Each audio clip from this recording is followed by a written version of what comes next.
Hey everybody, it's your girl Jazz, and we are back again for Sisters on BET. This is episode 18. I forget the name. I don't be paying attention to the names of these episodes, y'all, so bear with me on it. But this is episode 18, and we're about to get into it. So let's go ahead. Okay, child. So it comes on, and Jordan is... This is going to be all out of order, y'all, because this episode wasn't really given, but we're going to go ahead and discuss it, and we're going to go ahead and talk about it, because we got a couple of things to talk about. Because the main topic, because I do want to discuss, the main topic. There's a couple of things that was the main topic of discussion on this episode. The episode was good overall, but anyway, let's go ahead and talk about it. Jordan got drugged by his campaign manager, Ethan, who got his orders to drug him from Gary. Jordan recovered. Andi was like, "Oh my gosh, are you okay?" He was like, "Yeah, I'm fine." She was like, you need to do a better job at holding, you need to do a better job at holding your own when it comes to the liquor. And he was like, "Yeah, you're right about that." She was like, "How about I come over? I'll cook you a meal and all of that stuff." And he was like, "Yeah, babe, that'll be great." And so she kisses him and stuff, leaves out, goes to work, right? Ethan goes over to Gary's house, and not Gary's house, I'm sorry, Gary's office. He goes over there with photos. Basically, they're incriminating photos of him with a whole bunch of strippers, paid strippers and stuff. Now, if you guys remember the show Haves and Have-Nots, some of Tyler Perry's best work, in my opinion, one of my favorite shows by Tyler Perry, Haves and Have-Nots. And I really wish I could find it. I can't find that show nowhere. It was taken, it stopped airing in, I think, 2020, 2021. But anyway, it's not on Hulu no more. If y'all can tell me, if somebody could tell me in the comments where I can watch this show, that would be phenomenal. Because that's actually, aside from Sisters, Haves and Have-Nots, and If Loving You Was Wrong, hands down some of Tyler Perry's best work, okay, back in the day. Them two shows there used to have the folks talking, okay? But anyway, this is literally, they did the same thing to Jordan. This is the same thing that Candace Young did to Jim Cryer. Now, if you was a fan of the Haves and the Have-Nots, then you know what I'm talking about. Anyway, they drugged this man, took him, and he would, whatever they put in Jordan's drink, he was out like a light. You hear me? I said, "Oh my God!" I don't even. You know what? I am not even calling Gary Scary Gary no more. His name is Diddy Marshall Borders. I'm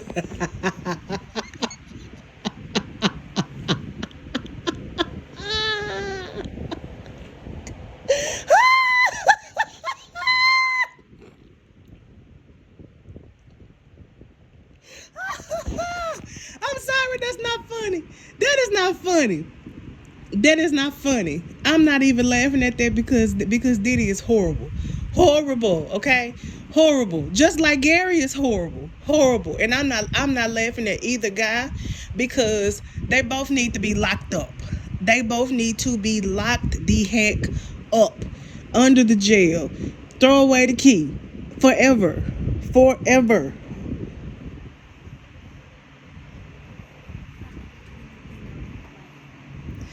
They need to be locked up forever, for the rest of their lives, for the rest of their natural born lives, okay? But anyway, so Gary was happy about the pictures, even did a little dance. That's why I'm calling him Diddy, because he danced about it.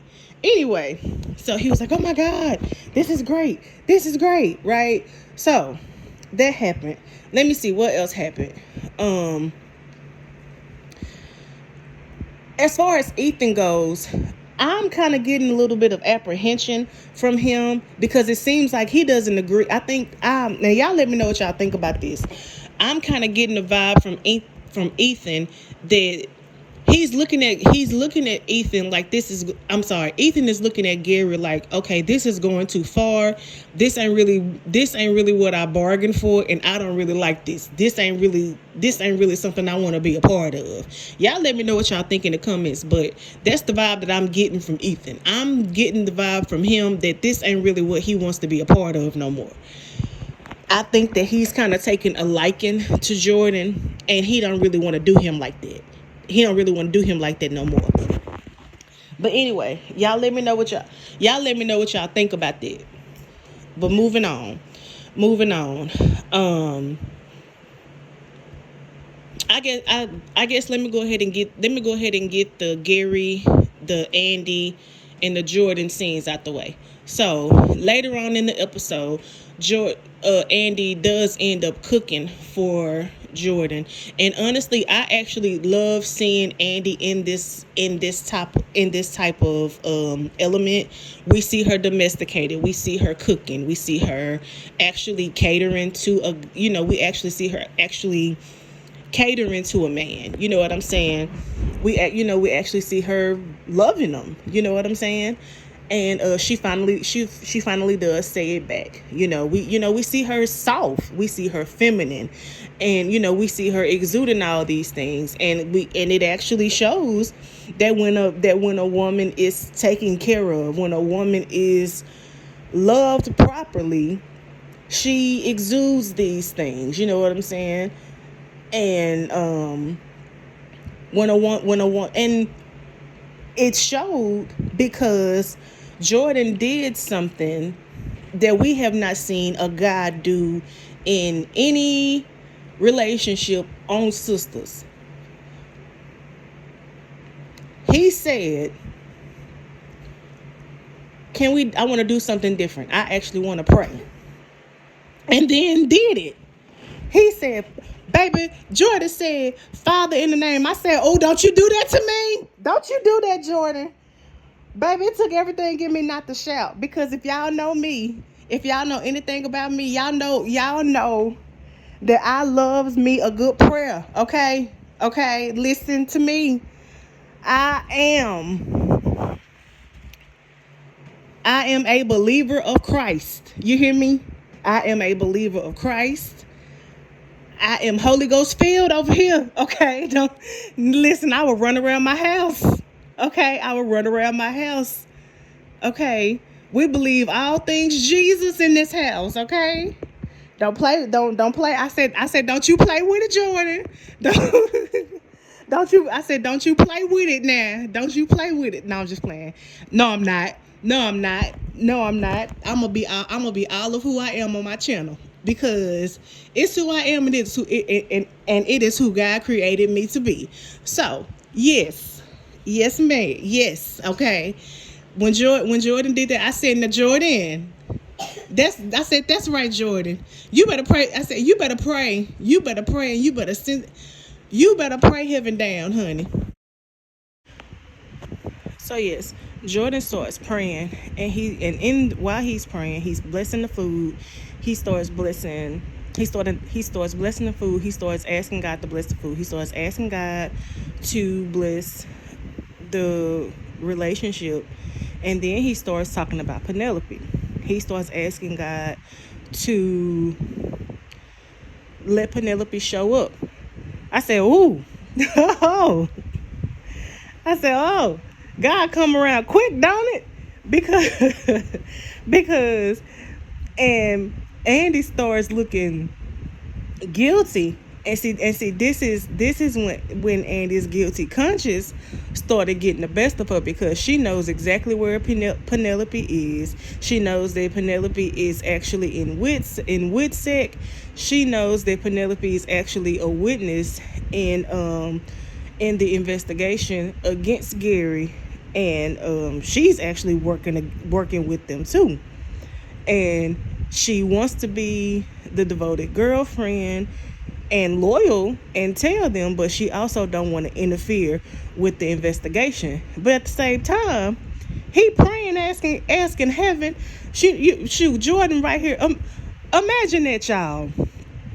Imagine your boyfriend talking about, from my mouth to heaven's ears, God, I want you to rain down and let your will be done and bring my sister back, Lord, in the name of Jesus. Let your will be done, God. I want you to release my sister right now, God. Do it for me right now, Lord. And you know where your man's sister at.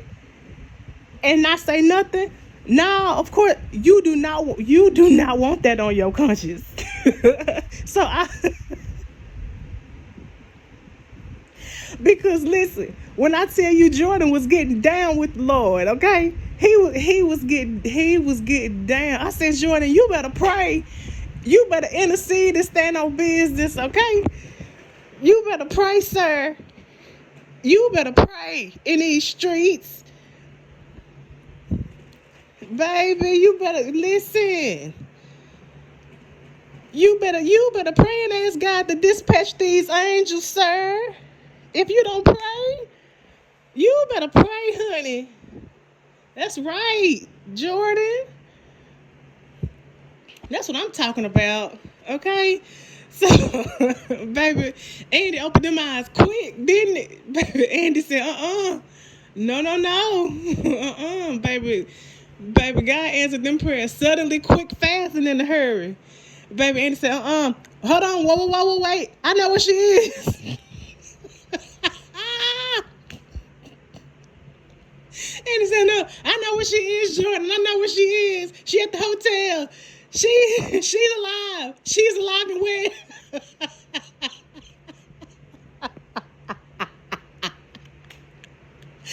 Baby, Andi said, God ain't about to come get me. Andi said, no. God ain't about to come get me. You doing your good praying. God ain't. Cause listen, baby, God mean what he say, touch not my anointing, do my prophet no harm. God ain't about to come get me. I know where she is, boo. She at the hotel. FBI got her, been had her. I can tell you what room she in. Andi got the snitching on everything. Andi got to tell her whole life story. But see, you know what? Cause honey, the Bible say that he is a rewarder of those who diligently seek him. Honey, when you get the prayer, prayer works, honey. When you get the praying, that's all you got to do. Okay? All you got to do is pray about it. God will take care of the rest, boo. Let this be a lesson to anybody that is watching my channel. You go into your prayer closet, baby, that's all he got to do. That is all you got to do. You take it to God in prayer, okay? That's all you got to do. Anyway, so I'm for real though. I'm laughing, but I am genuinely serious. I am genuinely serious when I say this. Jordan got the praying, and Andi said, let me stop playing with this man and his sister. Jordan, baby, I know where she is. She is alive, and she is well, and she is living and breathing. She is living and she is breathing on this good earth. Okay? She is here. Why are you looking for the living among the dead? I'm sorry. For real. Okay. So, he was like, wait, what? She's alive? Yes, she is alive. And they made me promise not to tell you. And the reason that they made me promise not to tell you is because she is the main character witness in the case that the FBI is building against Gary. And they actually want me to help them bring Gary down. So as all this is going on, Gary is actually listening in because he actually bugged Jordan's house. He bugged Jordan's house. So he is actually listening in and watching. He bugged Jordan's house. He also bugged the penthouse. Now, side note, I do not understand why Andi did not give up the penthouse when she left Jordan alone. I don't know if that is a writer's error or if that is a Andi Barnes error in her being materialistic and narcissistic. I'm sorry, just as narcissistic as Gary is, because if you follow along with the characters, KJ has said that Andi's character is just as narcissistic as Gary is. That's why she can't leave him alone. And a lot of the stuff that Andi has gone through is honestly because she just made the choice to stay in it. You know what I'm saying? So let me know what y'all think in the comments. As far as Andi keeping the penthouse, let me know if y'all think that if that was just a writer's error on her keeping it, or if she kept it because she just wanted to have it, because it was one of those, well, he gave it to me, it's mine, he put it in my name, so I might as well keep it, right? So let me know what y'all think. I think it's Andi, with Andi being one of those women who is a person who likes, quote unquote, the finer things. Because if you go back to the beginning of season 6, we got a little bit of Andi's backstory, and we got a little bit of Andi's backstory when she talked about her parents. Her dad passed away, and how she had to ride the bus, because if you remember, there was some trauma there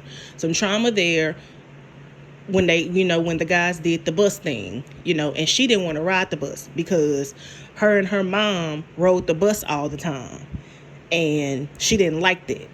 She didn't like having to ride the bus all the time. She didn't like being broke. She has a fear of being broke. So her now being this upscale lawyer in this upscale law firm, we never see Andi wearing the same thing twice. You know what I'm saying? So Andi having this upscale penthouse, wearing nothing but the best, driving nothing but the best, living in nothing but the best. She has this thing about her where she just wants to have nothing but the best. So I think her keeping the penthouse, she wanted to have it so she could stun on her friends. And even from season 1 up until now, she's the quote unquote rich homegirl. You know what I'm saying? She done cut a check for Sabrina to get, for IVF treatment. She gave everything she had for Sabrina to get out of jail. She done cut a check 2 or 3 times for Karen, to have her business. So she is that friend to throw money at the problem. The only friend that she ain't did nothing for is Danny. You know what I'm saying? And she's the friend to call in a favor. You know what I'm saying? So she is the friend out the circle who got money. And it's because she knows what it's like to be broke. Now, I don't know personally, and this is just kind of what I've discerned just by talking now. I don't think her friends know that she knows what it's like to be broke, but she knows what it's like to be broke. But anyway, let me know what y'all think about it in the comments. So anyway, she lets Jordan know that Penelope is alive, and that that scene ended. So that's pretty much all the scenes there with Jordan and Andi. As far as work goes, basically Hayden and Miss Marie is smashing. They actually came in to work together. They drove together. He drove her to work. Fatima actually caught them, and so Fatima is now trying to figure out.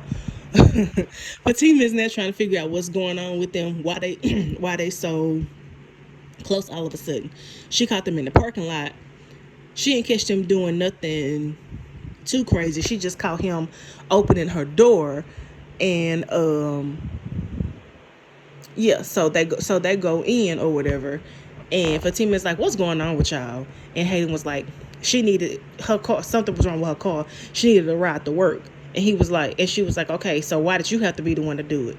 And Hayden was like, you need to mind your business. And Fatima was like, I hope you're not doing nothing. I hope you're not doing nothing underhanded with this client. And he goes, oh my God. He goes, Fatima, we can put the beef aside if you wanna smash again. Let me say this. I don't care what nobody say. I actually love the banter between Fatima and Hayden, and I really do hope the writers keep it. You can tell Fatima did not say this in the series, but she said it on a live when she actually first got added to the series as a regular. She said that the backstory between Hayden and Fatima is that they grew up together. Their families know each other. They went to school together, and they actually were best friends coming up. And I ain't gonna lie, you can tell that the backstory between Hayden and Fatima is that they've been knowing each other their whole lives.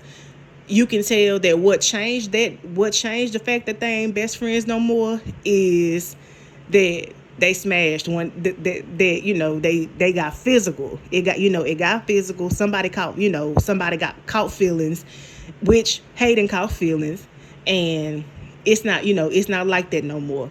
But you can definitely tell their families know each other. They grew up in the hood together. Hayden is typical guy. Grew up in the hood. His family sent him to the Ivy League schools and stuff like that. He is one of them typical dudes that grew up in the hood, but his family sent him to white schools and stuff, and he forgot that he grew up in the hood. And he knows Fatima, and she gave him a shot of it one time. And he couldn't, he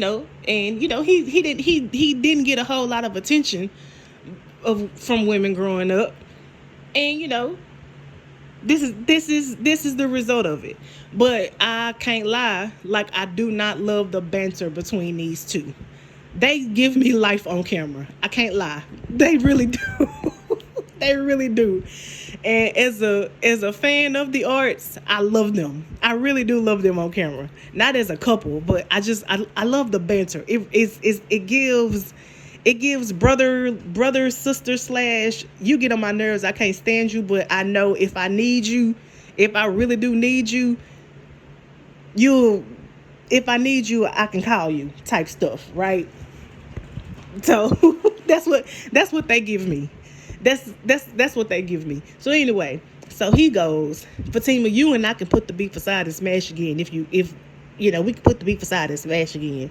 And so Fatima goes, boy, if you was the last dude, I don't even care if you was the last dude on the earth, I'd rather get eaten by a shark. Y'all, as soon as she said that, I started singing, baby shark doo doo doo doo doo baby.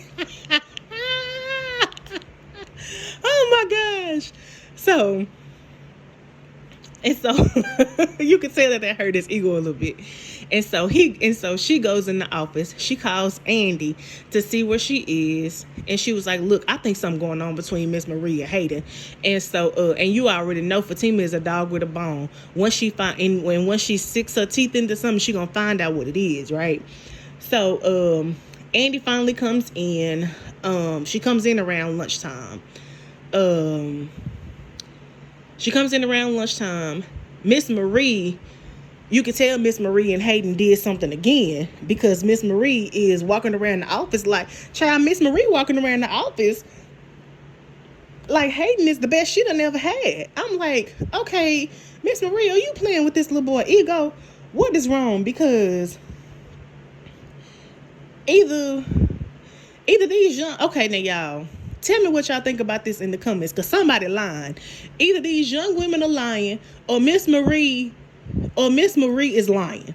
Somebody lying. So either way, somebody lying. But y'all tell me what y'all think about it in the comments. I think Miss Marie is. I personally think that Miss Marie is playing Hayden, and I think that this is giving boomerang. Is what it's giving.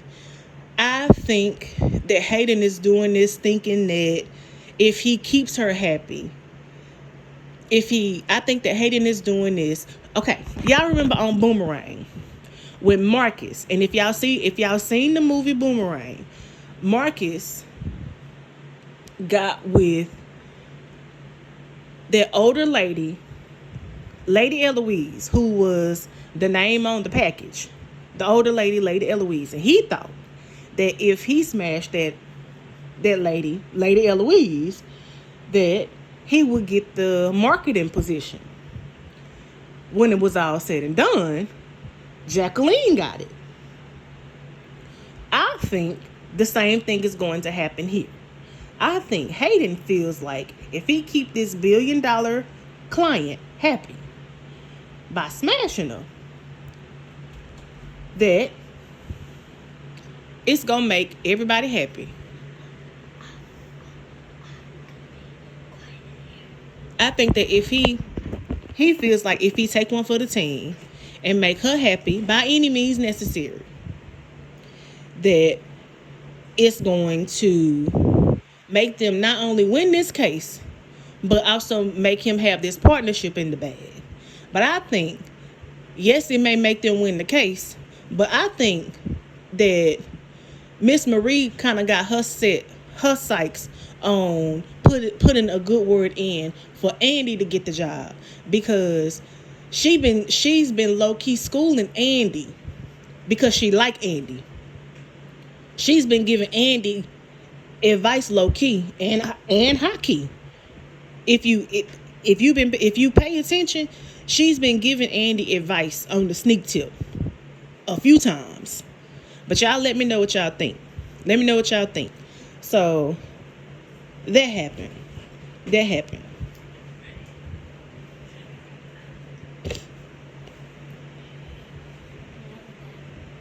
Not yet. So that happened. Let's see what else happened. Sabrina and Rich. Sabrina's at work, banter with Maurice.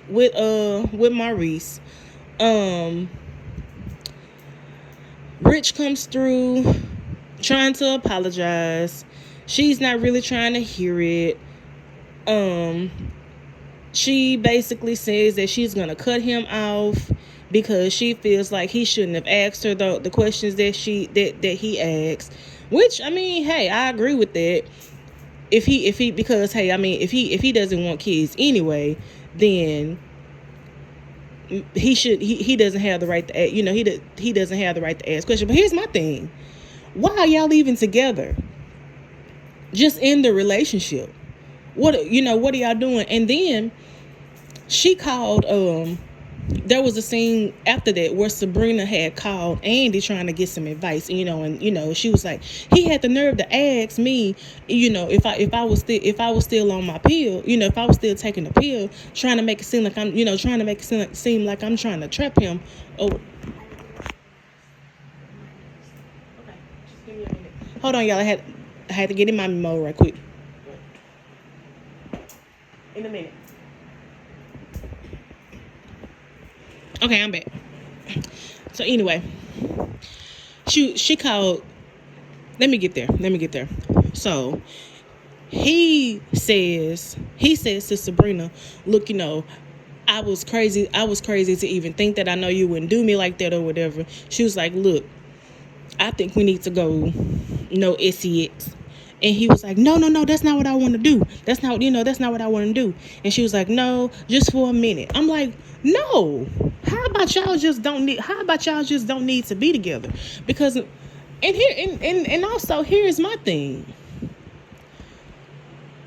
Didn't you say, Sabrina, when he said that he don't want kids, didn't you say, I can help you, I could change your mind, give me your sperm? So how is it now he's trying to control your body he's trying to control your choices in your body with no sex by trying to cut you off? But before that, when he first even told you that he didn't want kids, you told him you could change his mind. Now, which one is it? Y'all two clearly don't need to be in a relationship together, because y'all don't even want the same things, and y'all are clearly not on the same page. So just cut out all the foolishness and just end the relationship. That's all that happened. So that's all that happened there. She was like, I think we just need to take a break. And he was like, what do you mean take a break? She was like, I think we need to take a break. Y'all don't need to be together. How about that? Just forget the break. Just break the relationship. Period. Because Sabrina, you wasn't talking about the control my body when you was trying to control his. You tried to control his too. Y'all just don't need to be together. So yeah.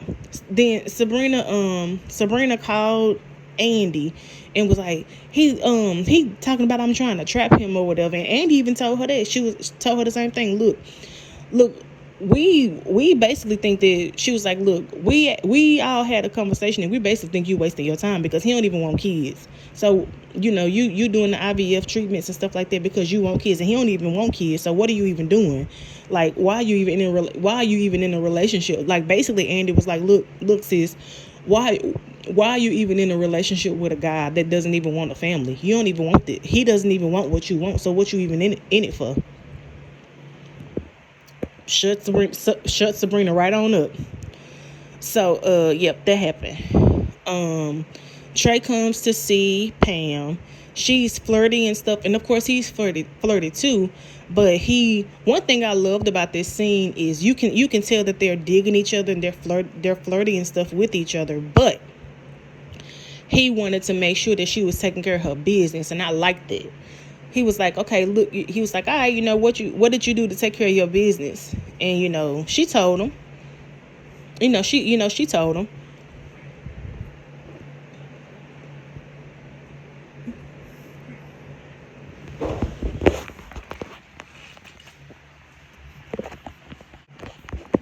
So, yes, I love the fact that Trey is keeping Pam goal-oriented. He's flirtatious and stuff with her, but he's also keeping her goal-oriented, making sure, cultivating her. I love that. In walks Zack. And so he sees Zack and Trey flirting. And so Zack was like, hey, you be careful with that one. And so Karen sees him and is like, Zack? I said, oh, you ain't tell your other baby daddy you need to make sure you call first. Karen having two baby daddies is maniacal, okay? They did not have to do that girl like that. I'm going to say it every time I see her interacting with one of her baby daddies. She has two children in her stomach with two baby daddies. Anyway, so he was like, oh, what's up, Karen? And so she was like, what are you doing here? He was like, well, I just came to, see you, check on you or whatever. And so she was like, oh, okay. And see, this is where she's disrespectful. She goes, I would have called you to come, he was like, how you feeling? You good? He was like, yeah, she's like, yeah, the baby's kicking and stuff a whole lot. I would have called you to come rub my belly, but I didn't want your bodyguard to get mad. Now, Zack,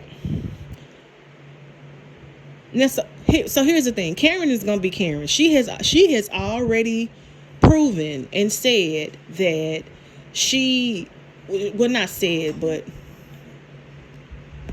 already said that and proven that she does not accept the relationship, and nor does she respect the relationship.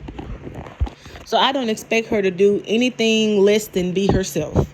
However, Zack, you just going to skip over that comment. You're not going to tell her, hey, watch your mouth about my woman. You're not going to put her in her place about that comment.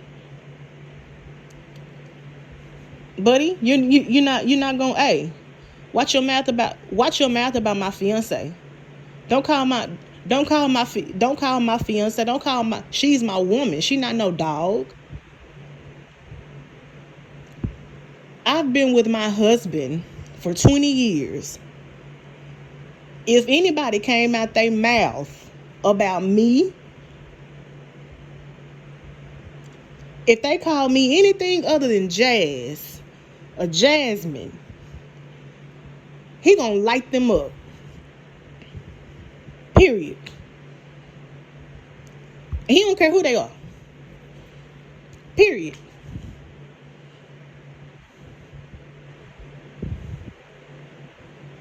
Because my husband does not play about me. Period. So the fact that Zack let this woman call his woman, the woman that he wants to marry, the woman that he keeps pressuring about a date, the woman that he is currently living with, the woman that in the next 15 minutes he talking about he got some frustration that he needs to release, the woman that he keeps calling bonus mom to his 3-year-old that he is in his current in his home, the woman. So he currently allowed Karen to call his woman a freaking guard dog, and he ain't say nothing about it. Yeah, Zack wrong for that. Period. He is wrong for that.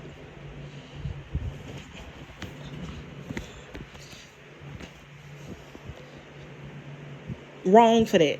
Period. So anyway, she says that he ain't say nothing about it. He just skip over it. And so he was like, I talked to Erin the other day. And she was like, oh, yeah? He said, yeah. We decided to bury the hatchet, And she was like, oh, wow. So now, here's another layer. Now that Zack has told Karen that he has decided that he is going to put the beef with Erin aside and they're now cool, she sees that as Zack is taking quote unquote responsibility, and I will bet my check she sees this as attractive. Y'all let me know what y'all think in the comments, but I can almost guess that she sees this as attractive. And I'm gonna tie this into what I'm about to say. But I can almost guess that she sees this as attractive. I mean I get it, but she sees this as attractive. And she sees this as attractive, and now she's gonna want him back yet again. She gonna want him back yet again. And we thought we closed this chapter. And so all this Karen be minding her own business, please hang that up, because no, Karen do not. Karen does not be minding her own business. Anyway, so Zack goes, I came over here to ask you something. Like, he came over there to check on her, but he was like, look, I came over here to ask you something. I figured, since me and Erin cool now, I buried the hatchet with him. I'm figuring, can you extend me the same courtesy and bury the hatchet with Fatima? She goes, I think that ship has sailed, Zack, but thank you for coming by anyway. Now, here's the thing. I believe, now y'all tell me what y'all think in the comments. And I am probably going to do a video later on today on a few reasons why I think that she doesn't want to bury the hatchet with Fatima. But some of the main reasons why I think that she doesn't want to bury the hatchet with Fatima. One of the main reasons why she don't want to bury the hatchet with Fatima is because if she buried the hatchet with Fatima, and quote unquote become her friend, she can't get back with Zack. he's fair game right now because Fatima is an enemy. Fatima is an enemy right now. She can flirt and say stuff like your guard dog, and I want you to take me home and make love to me, and send him dirty texts, and she can do all this stuff. She can attempt to sleep with him and all of this stuff behind Fatima back now because she's an enemy now. She can't do that if she can't do that if Fatima is a homegirl, quote unquote. Let me know what y'all think in the comments. So yeah, that happened. Let me see if I am missing anything. Okay, so Andi, so it's the next day. Oh, no, sorry. So later on that night, Fatima is reading to Michael, and Michael is like, oh my gosh, y'all. Zack and Fatima is so domesticated with baby Michael, and I absolutely love it. It is giving potential to be great, and oh my gosh, I love it so much. Oh, he's laying on her and she's reading to him. She's in her lounge clothes, and oh my gosh, I love it. Zack comes over, bring her a glass of wine. He has a glass of wine, and oh my gosh, it gives all the freaking feels. Oh my God, I love it. Oh, I love it so much. Anyway, so she's reading to him, and he was like, hey, baby Mike. And then the thing of it is, baby Michael you can tell that he loves the environment that he's in. You can tell that he's growing. You can tell that he feels comfortable. You can tell that baby Michael feels loved and stuff. You know, he's jumping up around and stuff. He's in a good element. You know, he feels loved. He feels joyful and stuff. So Zack comes over. He gives Fatima a kiss and stuff, and he sits down. And so so they started talking or whatever, and she was like, I'm trying to get him to go to sleep and stuff. And so Zack was like, well, I need him to sleep by 4:00 because I'm gonna need that. Now see, here's the thing. It's jokes and stuff, but oh my God, Zack, let this woman sleep. She got school, she got work. She tend to hit, I'm pretty sure she helped him with his home. I'm pretty sure she helped baby Michael with his homework and stuff all the time. And then you want to wake this girl up at 4 a.m. for some Roxy? Let her sleep, please. Good God. Man, you talking about you want, and then you talking about you got some frustration that you know she's working this big case for Andi with this $1 billion client. Good grief. Let her rest. Hashtag let Fatima rest, please. Man, let Fatima rest. And then you copping the attitude when Fatima says, can we go one day without saying Karen's name? I don't blame her. I don't blame her for that. Yes, it was petty. However, I don't blame her. I'm sorry, let me get there. So Zack was like, I went by to see Karen today. And he was like, I told her that, I saw Aaron. We buried the hatchet. Everything's cool. And I asked her if she could bury the hatchet with you. And she ain't had nothing to say about that. Fatima was like, figures. And so he was like, but can you extend the same? He was like, but can you do it though? And so Fatima was like, yeah, I will, but it goes both ways. Which that's true. Because here's the thing. And again, I don't know if this is a writer's thing or what, but Fatima has never had an issue with Karen. And I don't care what people say because people put their own spin on it. But facts are facts. Fatima does not have a problem with Karen. Fatima has a problem with Karen disrespecting her and disrespecting Zack. Now, Fatima is not going to let anybody disrespect Zack. She's not just going to let nobody disrespect Zack and just sit back and take it. Fatima is a fixer. She grew up in a mob. She a fixer. It's what she do. Not to mention, okay, Karen and Fatima started off, they weren't friends, but they hit it off. They hit it off, and they were cordial with each other. The tide switched because Karen didn't know that Fatima, neither one of them knew that they was talking about the same dude. Okay. When they found out in the supermarket that Fatima was her ex that she was that she was now seeing, Karen said, "You didn't know, and I didn't know. There's no beef between us. I wish you well with him."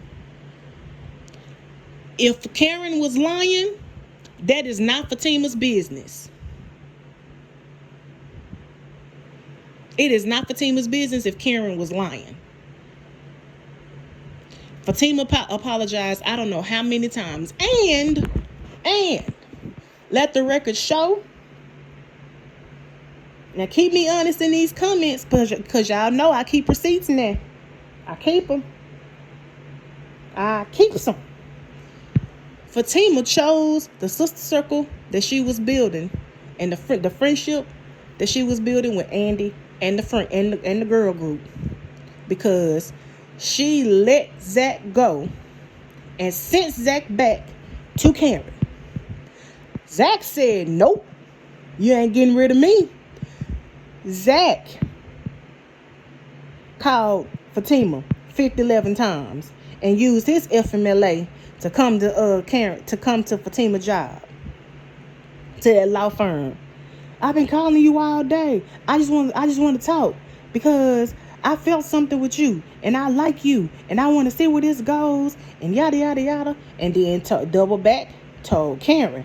Now, but even before that, okay, let me back up.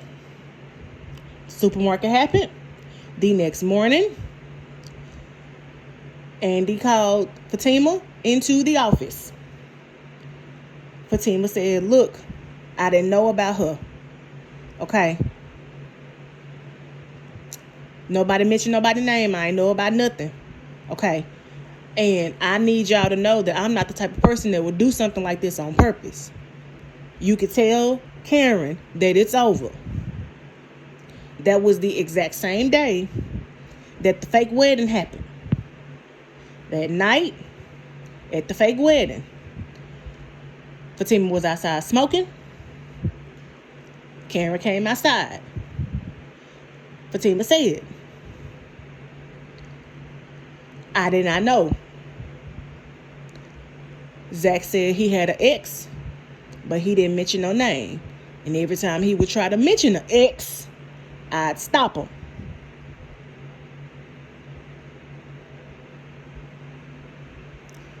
Karen says he ain't ish. Fatima did not say nothing, and Karen was taken aback because she's used. Zack messing around with other women was nothing to Karen. Okay, she's used to that. What she's not used to, though, is when she say stuff like he ain't ish, he a hoe, and all of this stuff.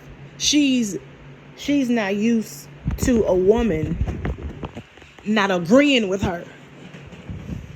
Women usually agree with her and just stop fooling with him so she can have her dude back.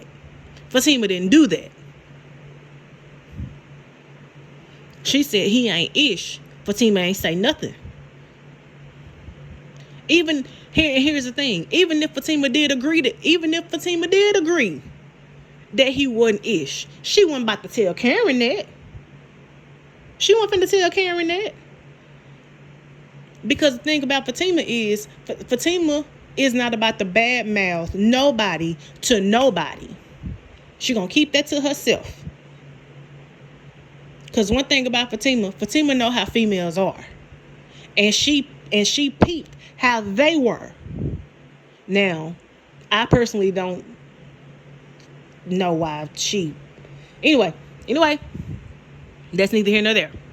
So, when Karen said he ain't ish, Fatima ain't say a word. Karen was taken aback by that and was like, oh, you don't agree?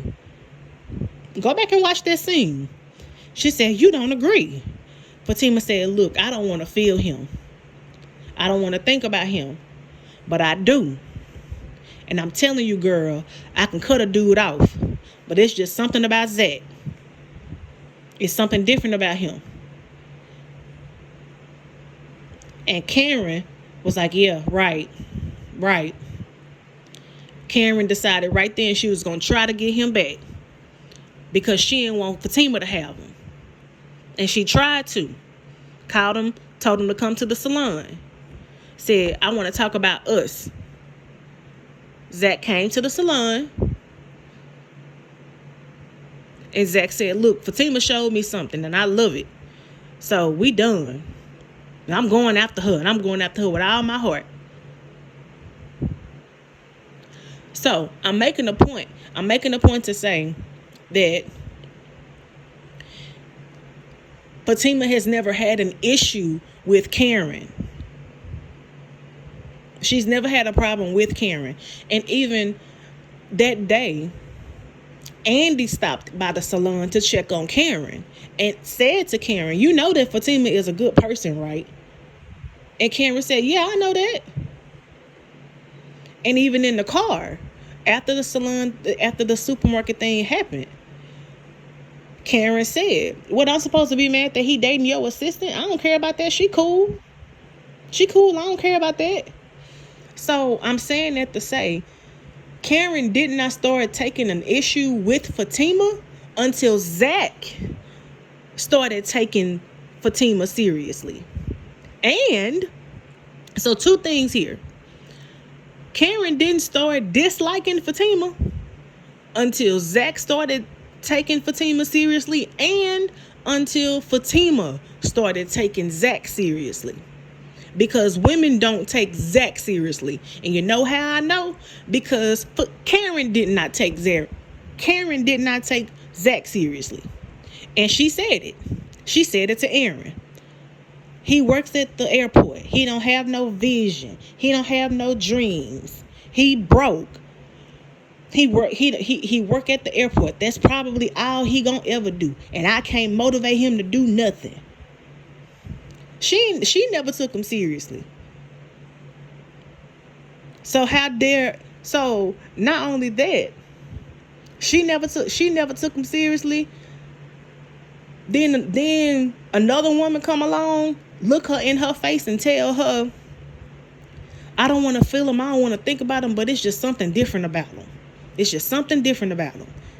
Then he boss up, get a new car, a new house, all of this stuff after her.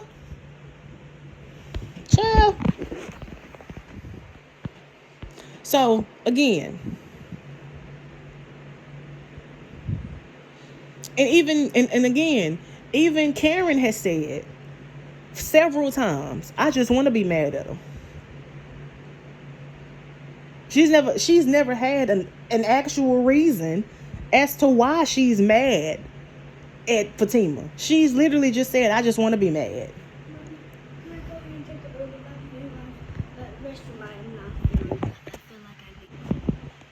Yeah, she has said several times throughout the Sisters series, I just want to be mad. I just want to be mad at her. She even told Fatima, I'm not that mad at you. I don't even know you. I ain't that mad at you. I don't have no problem. I really don't have no problem with you. I'm just trying to get over him. And if we honest, she probably is over Zack. She probably just want to be mad. It's just misery. misery. And child, I can do a whole I can do a whole dissertation on that alone.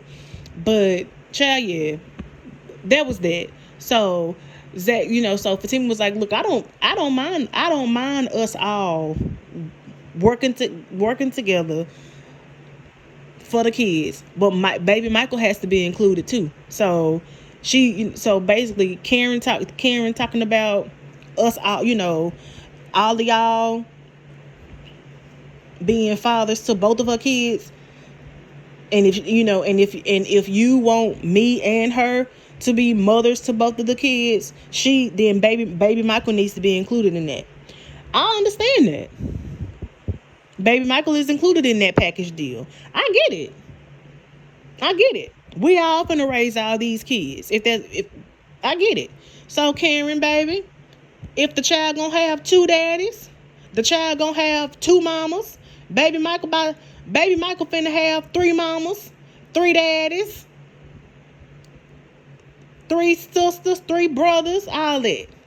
It's about to take a whole village. And listen, Fatima, I'm with you, sis. I'm with you. Whole package over here. Hey, I'm with it. I'm not mad at that. I'm not mad at that at all. I'm not mad at that, because don't do that. Don't do that now. Don't. Then the child gonna have two fathers like that's it. No. Everybody finna have mamas. Everybody finna have daddies. That's what's up. That is what's up. So that happened. Gary walks up on Andi, shows her, and listen, you can tell that Andi was not scared. You can tell that Andi is done got her backbone, and you can tell that Andi is like done with allowing Gary, her former abuser, to scare her and manipulate her, because she had some moxie about herself. She was like, what do you want, Gary?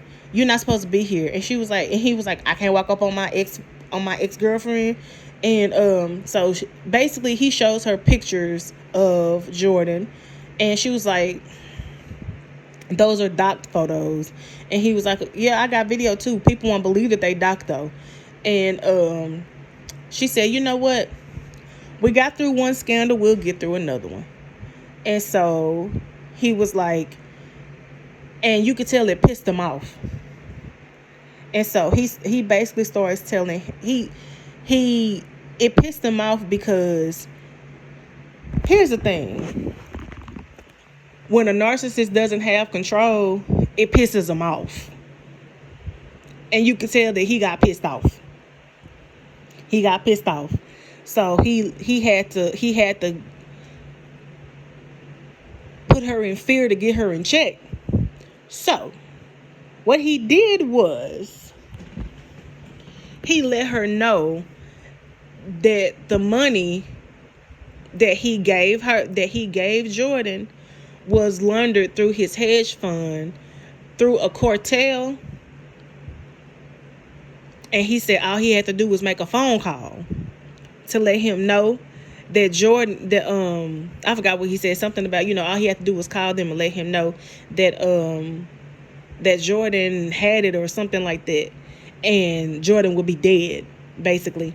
And she was like, what do you want? And he said, I want you, because I know, because I know that you and Penelope are working with the FBI. Basically, he let her know that he knows that Penelope is alive, and he knows that Penelope is working with the FBI, and he knows that Andi is working with the FBI. And so he wants Andi to marry him, and basically doing that to keep, because if Andi testifies, then if Andi marries him, then Andi can't testify, basically. That's why he's doing that. For those who don't know, if you marry somebody, you can't testify against them.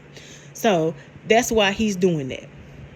He wants Andi to marry him so she can't testify against him. And that is how the episode ended. So he grabbed her and stuff, and he basically told her, and he told her that if she don't do this, then Jordan is dead. Then Jordan is gonna be dead, and she was gonna end up just like his son did. Basically admitted to murder. Basically. Now, here's where I think he messed up at.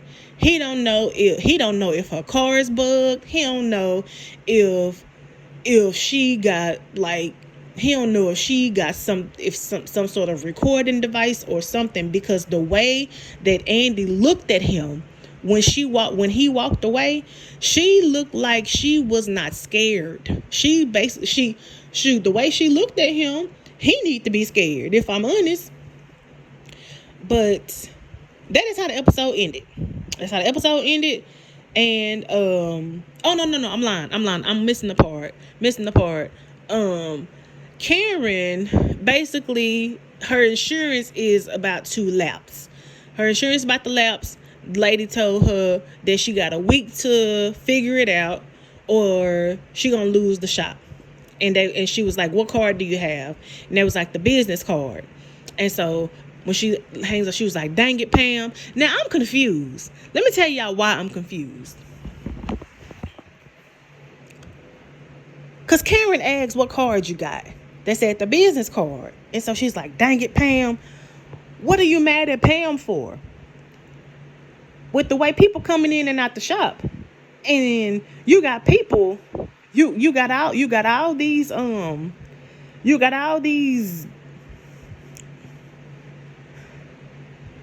with the way people coming in and out the shop. Okay. You got all these hairstylists. Pam's products seem to be going good, and I think Pam now has her own business account. So I don't think Pam is using the account for her products and stuff no more. Karen, what are you doing? And what? I'm confused, y'all. Karen, what's going on with your money, baby? What's going on with your money? If the shop is doing well,